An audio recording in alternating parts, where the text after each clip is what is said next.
Okay, so you're traveling to Japan soon and you want to save a bit of money, or you're on a tight budget. So in this video, I'm going to cover off things that I've experienced, or at least did, in order to reduce money being spent in Japan. Japan, right now, the yen's pretty good, but there are obviously ways to still save money. So hopefully these tips help you. So let's get straight into the video. Okay, so let's talk about accommodation. I have a couple tips here. So you can book through booking.com or Expedia, etc. So those sites are okay to book. So I'll quickly talk about that first. So the biggest tip here is to simply buy a refundable hotel booking, which is slightly expensive, but then you have the luxury of canceling it if you find cheaper hotel bookings as you get closer to the date. Now, this is what I did. All I did was actually relook at the hotel closer to the date and realized that the price was cheaper. So all I did was then rebook it and then cancel my original one, which I actually did and saved some money on that. Alternatively, you can look at other hotels which might be cheaper because they have supply, and so they might have reduced their price. So this won't always work because obviously if you get closer to the date, prices can increase, but sometimes it can work. So double check at least your own hotel to see if it's cheaper, and don't forget to cancel it after you rebook it instead of canceling it first. Now, the other tip is to book direct with the local hotels. Now, this is a tip that applies not just through Japan, but generally it can be cheaper to book directly through the hotel. Now, Japan does have a little issue where foreign credit cards might not be accepted. Just keep that in mind when you are booking these hotels, especially if you're booking on their local website. And finally, business hotels. So business hotels are simply put hotels where salarymen stay when on business trips. And generally these hotels are really cheap compared to some of the more premium hotels because they offer the bare minimum: bed, fridge, the basic amenities a salaryman needs. However, the space is very constricted. So if you're not really you don't care too much about your space, you just want to have somewhere to sleep for the night, then a business hotel might be something that you might be interested in. There are a couple brands across Japan, but generally a big indicator if it's a business hotel is, one, you can just check by Googling it, and two, it's the space. Like, it's a very bare, basic hotel, still is 3 to 4 stars, but it just offers the bare basics versus something a bit more premium.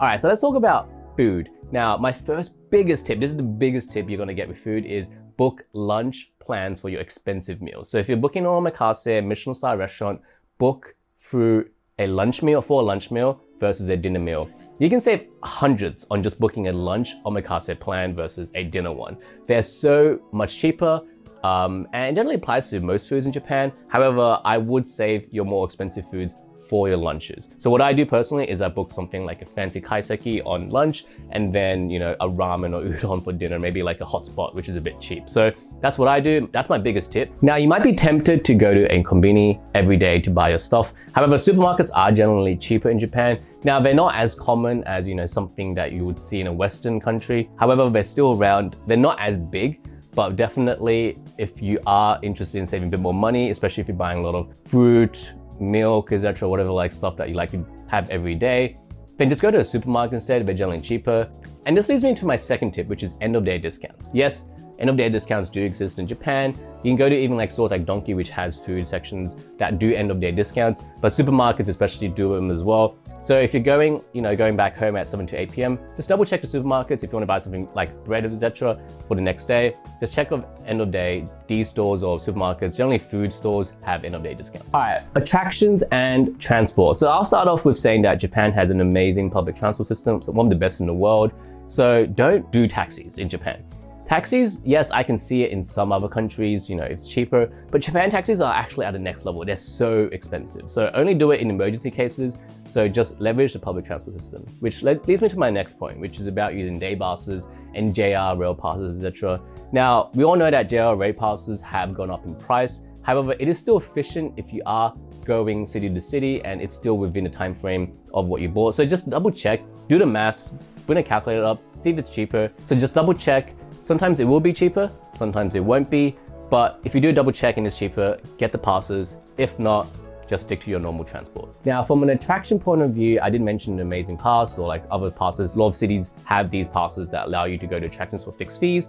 Now, I know Klook doesn't have a good publicity in general, but it's a lot better than what it was 5 to 10 years ago. It's much cleaner, especially if you're just booking attractions. And sometimes I find it's cheaper as well. I found recently booking one of the theme parks in Japan that we went to, actually was cheaper through Klook than just booking direct. And booking direct had caused issues, like it wouldn't accept my foreign credit cards, etc. So actually booking for Klook was actually cheaper. So double check on Klook. And the positive of using Klook actually is you can do cashback rewards. There's discount codes. I'll link my one below. Yes, it's a little plug, but if you use my one, if you're a new user, you can get 10% off. If you're an existing user, you can get 3% off, but just make a new account, etc. But you can get discounts with Klook, and you can use like on top, like discounts on top as well. So Klook does have its benefits as well, but just use it for main attractions. If you use it for like small attractions, sometimes you might get a bit of issues. So I just use it for big attractions, to be honest. All right, so everyone loves shopping in Japan. So here are my tips for shopping.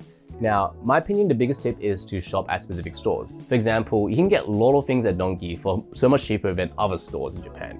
Donkey is a huge variety store. For example, buying stuff there versus buying something like at Beams, which is a variety store, but can be pretty expensive, or Loft, etc. Loft is not too bad, it's kind of in the middle range, but Donkey is really cheap. And if you want to go even cheaper, go to 3Coins or Daiso, etc. They're even cheaper.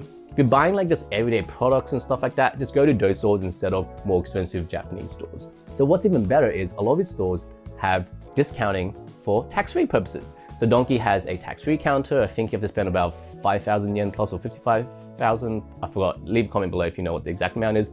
But if you spend amount that, then you can save, tax off that. So it's tax-free, save 10%, I think. So yeah, so definitely use those options when available. And my final tip for this, if you're buying souvenirs, don't buy from the markets, don't buy from the airport, buy at local regional stores. They're a lot cheaper, especially if you see someone a bit older running them and you can see like, it's a local store. Generally, it's gonna be cheaper than something like a tourist trap store. So just keep that in mind. Tourist trap stores are okay, but if you want to support local Japanese stores, find those regional stores if you want to buy those souvenirs, especially if you're going more rural Japan. So I made a section more miscellaneous things because, I just couldn't think of what to put these kind of like options are. But my first tip here is ATM withdrawal fees. Now, you can get hit by pretty expensive international fees by withdrawing certain ATMs.